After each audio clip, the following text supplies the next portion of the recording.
ঘড়ির কাঁটা যখন রাত 12টা ছুঁয়ে 2026 সালের আগমনী বার্তা দিচ্ছে, ঠিক তখনই এক ঐতিহাসিক মাহেন্দ্রক্ষণের সাক্ষী হলো নিউ ইয়র্ক সিটি।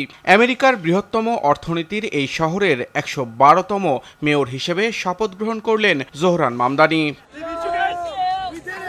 এর মাধ্যমে নিউ ইয়র্ক সিটির ইতিহাসে প্রথম মুসলিম এবং দক্ষিণ এশীয় বংশোদ্ভূত মেয়র হিসেবে এক নতুন অধ্যায়ের সূচনা করলেন প্রেসিডেন্ট ডোনাল্ড ট্রাম্পের কট্টর সমালোচক হিসেবে পরিচিত 34 বছর বয়সী এই তরুণ নেতা।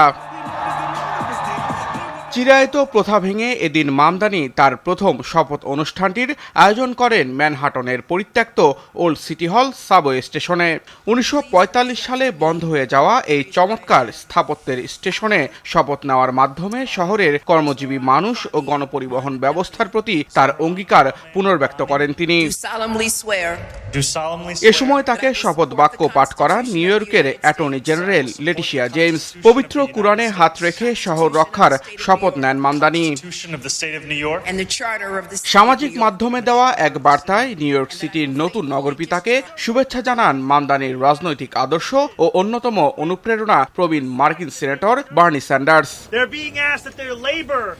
মাটির নিচে আয়োজিত ব্যক্তিগত অনুষ্ঠানের পর বিকালে সিটি হলের বাইরে আয়োজন থাকছে এক জাঁকজমকপূর্ণ জনসমাবেশের। সেখানে উপস্থিত থেকে তাকে বরণ করে নেবেন বার্নি স্যান্ডার্স এবং কংগ্রেস সদস্য আলেকজান্দ্রিয়া ওকাসিও-কর্টেজ। এরপর ব্রডওয়ের ক্যানিয়ন অফ হিরোসে কয়েক হাজার মানুষের অংশগ্রহণে এক বিশাল ব্লক পার্টি বা পথ উৎসবের আয়োজনও থাকছে নতুন মেয়রের সম্মানে।